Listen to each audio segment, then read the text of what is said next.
getting, and you also say that selling is often linked with a dirty word. But for those like you and I, it's that selling personality. We love sales, do we not? Yeah, I love to sell. I love sales. It's a rush, selling. and when your client customer gets something and they're going to be happy with it, that's even makes it fun as well, because they did something in their best interest. But so even for those who hate selling, they need to recognize that it's not a dirty word. That selling is as old as biblical times. I mean, we've got you got to make a living and you got to sell product.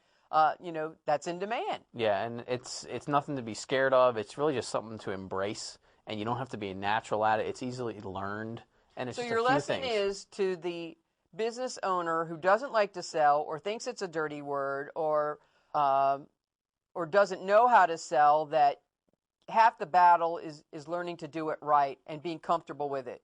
Yeah, you're in the game whether you like it or not. And please don't go out there and market a lot if your selling's not right, because you only waste money and time. They have to put them both together, or else it's a big time waster, money waster. And it's sad, actually, because it happens. Okay, the next one is keep it simple. My question to you is, what is the difference between keep it simple and let go of waste? Well, the difference between keeping it simple is more of, I guess, a mental state. Letting go of waste is more of actually outwardly looking, what can I get rid of? Keeping it simple is just a simple, not so much being simple-minded, but just a simple approach to things. To realize that, hey, it just really doesn't have to be that complicated. That's really the overlying principle of keep it simple. It's a mental state. It doesn't have to be complicated. You think a lot of people in this crazy age of technological advance and so many influences in the media is that you're not doing it right if it is simple? That does maybe set people up for some sort of confusion, and that could be part of the problem. But ultimately, it's even though we've advanced in technology, those are tactics. Principles are still the same. I'm going to use social media marketing, and that seems complicated. But really, it's as simple as making a friend. How simple is that? So it's more of how you look at your business, your life. What can I do just to make this simple? And it's, again, more of I think, a mindset inwardly than something that happens outwardly. Which leads us to the conclusion, and the final tip is, and that's having fun. And you say, not that you shouldn't take business seriously, but have some fun. Yeah, have some fun. I mean, I'm having fun right now. I hope you're having fun right now. And that's really, when you look back on it, it's like we want to enjoy the ride as well. And a lot of people say, I'll have fun when I become successful, or I'll have... They're the ones that dropped dead at 59 Probably. and didn't have time to have fun. Or I'll have fun, or I'll take more time off when my business gets to a certain level. And the key is to certainly balance it out. I think someone said, I forget what author, I think it was maybe James Ray. He said, it's really hard to find balance in your life, but you can find harmony. So I think that goes into kind of having fun. Not that it's all, I have a golf course next to my house. Not I don't have it, but it's located there. It's not mine. But, I could say, I'm going to go golfing every day as opposed to, working. But that's not what we mean by have fun. We mean have fun, inject some excitement into your business. I did it the other day. We were snow tubing on the golf course, and I brought my little flip camera. I said, I'm going to do a little video blog right on this flip camera. So I said, here's 2 tips for a successful 2010. Dive in and move fast. And as my wife's holding the camera, I'm going down the hill. So your kids screaming. My on your kids lap? were screaming. They were with my wife, and they said, "Oh, there he goes." So that's what I mean by have fun. Look for ways to have fun in your business. Well, let's add, since we brought the word family in, let's create spontaneously a last lesson, because it's hard when you're self-employed. Many times the family dynamics in business. Mm-hmm. Now, you say jokingly on your website that something about your mother-in-law helped you decide, to start a new business and to move elsewhere. Right. So I don't know if I want to get into that story. Probably need more time for that. But at the same token, what are some life lessons about working with family?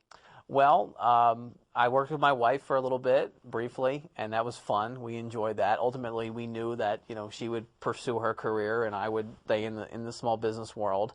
And I think you've got to be careful, because ultimately it's your customer and your client who should have the final say.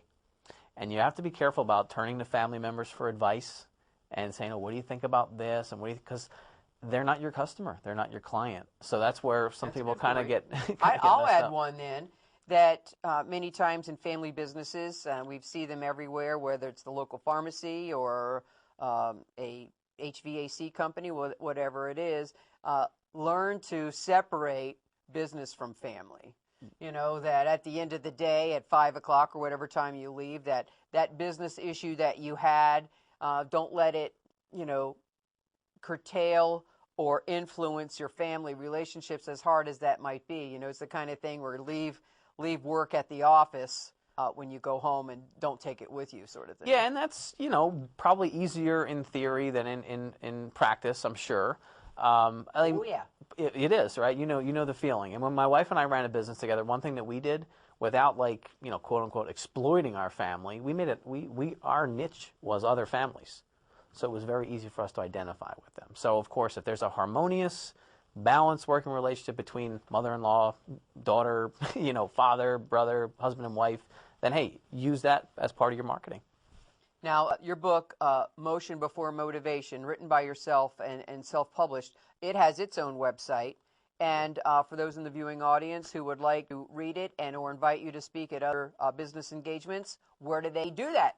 Well, there's a couple of places. They can go to motionbeforemotivation.com. That's where they can get the book and other bonuses, and they can get the book on Amazon or through me. My number's 286-4864. And askmiked.com, that's my blog, articles and things like that. And people just kind of keep up with me and what I'm doing. And yeah, I was speaking yesterday at Kiwanis Club in Manchester, and I really enjoy that aspect of what I do, and it's a lot of fun. So, of course, they can always contact me via those methods. Well, congratulations. You made the first show of the year on 142 Main.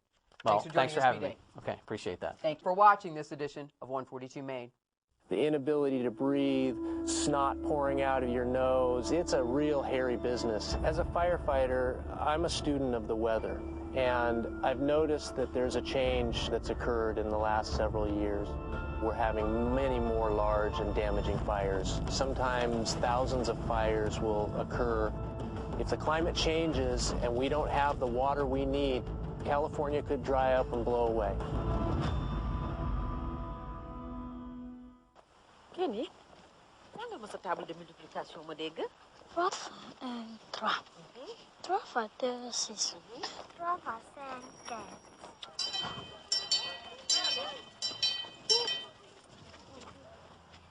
Bu jëkk Mariama ndax mën nga ñoo wax ñaata